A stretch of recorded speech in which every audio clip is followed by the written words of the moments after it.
Hey there, it's Justin Colletti of Sonic Scoop. Thanks for joining me for this episode of the Sonic Scoop podcast. Today, I'm going to give you my one biggest master tip for selecting the right speakers for you. Whether you are recording or mixing or mastering, or even just doing writing or content creation, there's one master tip that is going to help you get more out of your speakers and help make sure that you choose the right pair that isn't going to mislead you. Your speakers can either be your best friend or your worst enemy. And sometimes they are your worst enemy because they seem like your best friend, only they are secretly stabbing you in the back every chance they get, giving you really misleading information on which to base your critical listening, mixing, mastering, recording decisions, and all of that. What is this one major tip? Well, it's a real eye-opener, and it took a while for me to realize, probably years into the audio and music production game before I really got my head around this. And now, not only is it easy for me to choose the best speakers for me out of any given set of options, but I can get the most out of any set of speakers by better understanding their strengths and their limitations. Because ultimately, no set of speakers is absolutely perfect. There are trade-offs in every set of speakers, no matter how much you spend. The more you spend, often the fewer trade-offs there are, which is great. But even when you're spending $8,000, $10,000, $20,000 on speakers, if you were going to do that, there's still trade-offs. And there's definitely trade-offs when you're spending $300, $500, $800, $1,000, $1,500, $2,000 on a set of speakers. So what is this one master tip that is going to help you pick the right speakers for you and get more out of any speakers that you happen to find yourself working on or listening to? Well, I will give you that master tip in just a moment because I'm going to do the briefest of sponsor shout-outs this week, where I'm just going to say big thanks to Eventide. Check them out, Eventide Audio, if you want to try out any of the software or plugins they make for free, making some of the most forward-looking mixing effects for, like a generation. Also, big thanks to Soundtoys. Check them out, soundtoys.com, sponsoring this podcast from the beginning, making some of my favorite creative mixing effects out there. Try out anything they make for free at soundtoys.com. Last but not least, I got 2 courses for you guys, Mixing Breakthroughs or Mastering Demystified. But I want to give you something totally for free. I put out this workshop recently that people have really been enjoying. It is called The 5 Habits of Truly Great Mixers. If you haven't checked that out yet, check it out now. Totally free, a half an hour with me where I take more than a decade worth of interviewing and studying some of the best producers and engineers working today to find the common threads so that you can adapt them into your own workflow. Get that free workshop at sonicscoop.com/mixhabits. That's sonicscoop.com/mixhabits. Okay, so the number one tip for picking the right speakers for you and for getting the most out of any speakers that you might be working on is recognize that your mixes will tend to sound, at least to some degree, like the inverse of your speakers. This is such an obvious thing once you get it in your mind, but it's so counterintuitive at first. Your mixes will sound, to some degree at least, like the inverse of your speakers. And this is a really interesting thing because most people in the beginning go about this completely backwards, choosing their speakers. If someone wants to put out mixes or productions with a lot of low end, they like big boom and bass, they'll go out there and get speakers with big boom and bass. So what happens? Their records, their mixes come back sounding bass light, anemic in the bass. Why? Because they were hearing so much bass in their studio. They didn't end up cranking it up to an appropriate level. There are other people who want their records to sound really bright and clear and clean, tight. So they get really bright and clear and clean sounding speakers. And guess what? Their mixes end up coming back sounding dull and dark and cardboardy and far from what they want their thing to sound like. Why? Because they had bright speakers, so they weren't making things brighter. Things already sounded bright to them. So you want to find speakers that are complementary to your biases. Let's say your mixes are too bright and thin and you want to have thicker, richer, warmer sounding mixes than you do now.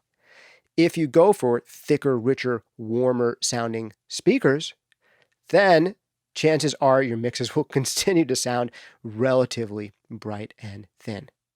So sometimes, at least especially when it comes to mixing, and I'll get to recording and content generation and mastering in just a minute, but at least when it comes to mixing, you don't necessarily want to get speakers that sound super great to you.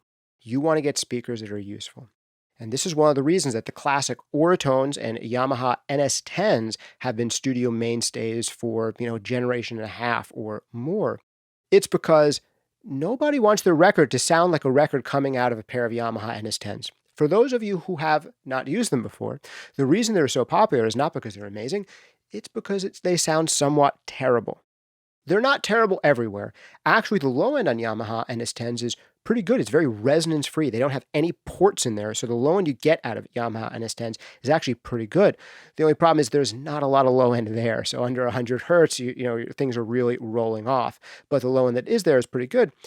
But the mid-range on them is just so pushed forward that it really forces you to stop things from fighting in the mid-range, to stop the mid-range from being annoying, to give each thing its own place in the mid-range, and it really helps people get the mid-range balances together. My preference for this type of speakers, the Oratones, similar idea, except I find them to be a little bit more neutral throughout the mid-range. They really don't have a ton of extended bottom end or a ton of extended top end, but they really make you focus on the mid-range.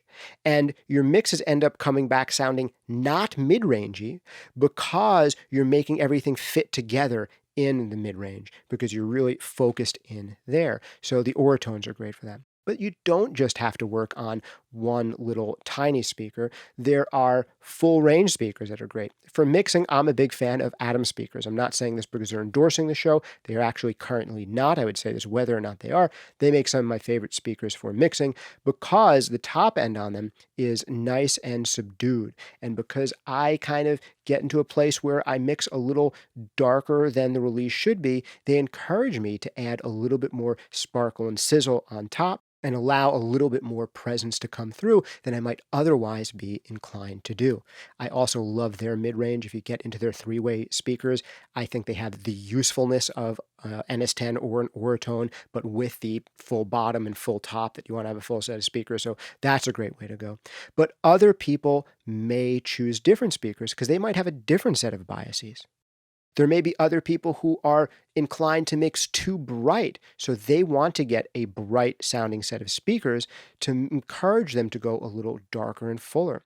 And for people like that, something like a set of Dynaudios, which to me are a little tighter than the Atoms, or maybe PMCs, which are really clean, crisp, and articulate speakers, can maybe help them bring out their sludgy and, rich, full-bodied vibe by going for something a little tighter and leaner. Genelec, some of the Genelec models, again, are a little maybe bright to my ear, and they could encourage you to go a little fuller and thicker. But if you are buying, say, a set of Genelecs because you like the sound of Genelecs and they sound really finished to you, that's maybe not the reason to do it. Again, if you're at the mixing stage, your mixes are going to sound a little bit like the inverse of your speakers, so respect that. And choose speakers that complement your biases. This might not always mean picking the speakers that sound the best and the most impressive to you. It's about knowing your biases, knowing the speaker's biases, and finding a good match between the two of them. So if you love bass and you want to put more bass into your masters and your mixes, don't get speakers that already have a ton of bass. However, if you love bass so much that you're putting way too much bass into your mixes and your releases, then you might want to get speakers that do put out a lot of bass, because what you need to do is start reeling in how much bass. It would be a good thing for you to feel a ton of it in the room so that your mixes don't come out with a ton of bass on them. I've been speaking mostly about mixing, but mixing is only one part of the process. I would offer you a couple of caveats here. One of them is if you're not mixing, if you are producing and writing, doing the content generation, then sometimes having a set of speakers that is more fun, biases be damned, is great, because you just want to have something that is inspiring to listen to, that keeps you going during those sessions. So if you are listening A, for creativity, you're creating music, or B, as a listener, just having fun enjoying music, then sometimes having a set of speakers you really love the sound of is a great way to go, and you can totally ignore this advice that I've offered. But if you're doing more mixing and more putting out the final result, and you want to make sure the final result sounds really good, then finding something that isn't necessarily the most finished sounding to you, but rather complements your biases is a great way to go.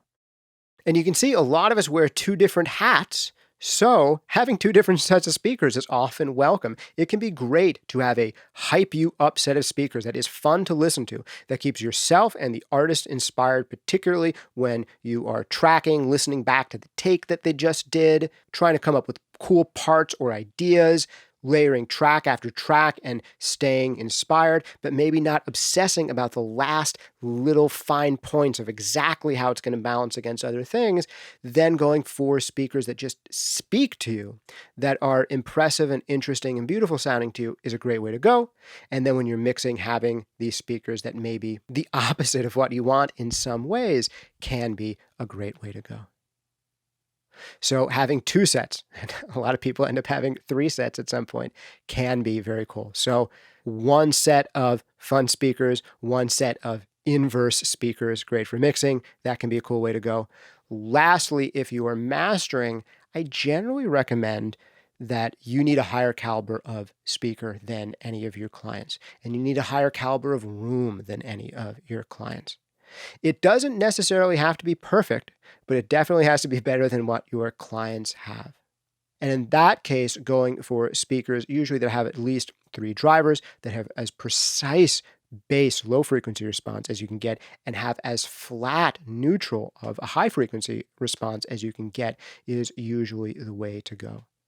But even in mastering grade speakers, there are going to be subtle differences. And because you are the last and final QC, you may want to keep that idea of respecting your own biases in mind when you err ever so slightly in one direction or the other. But in mastering, you do want to be able to hear things that your clients can't. So that usually means getting something that's super resonance free in the low end and has really fast transient response. So you can really hear changes to compressors, changes in amount of saturation that maybe some of your clients can't hear so well on their system. And you want something that's going to have probably as neutral of a top end as possible, so you're not making accidental mistakes up there.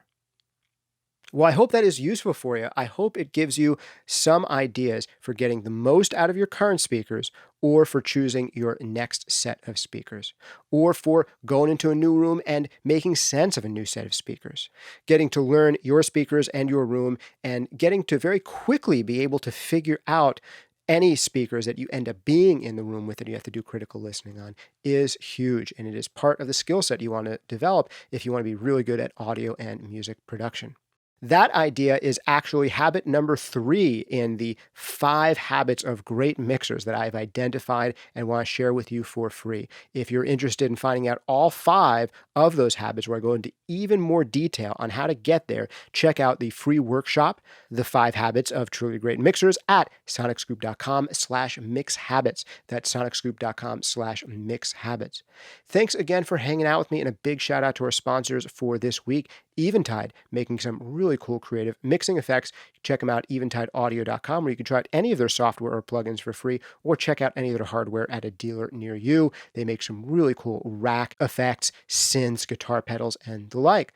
Big shout out as well to Sound Toys, making some more of my favorite creative mixing effects out there. Try out anything they make for free at soundtoys.com. If you don't have the Sound Toys bundle already and you are doing mixing and music production, you should probably just go ahead and get it. It's pretty awesome, but don't take my word for it. Try it, have fun with it, see if you like it.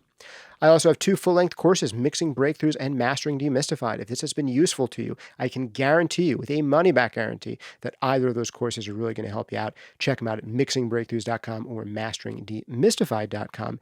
And if you're not ready for a full course right now, take my free workshop, that Mix Habits workshop. Check it out, sonicscoop.com/mixhabits. I can guarantee you will come away with some real insights, and if you put some of those habits into practice, it will change the way you work forever for the better. Thanks again for hanging out with me. This has been Justin Colletti of Sonic Scoop. See you next time.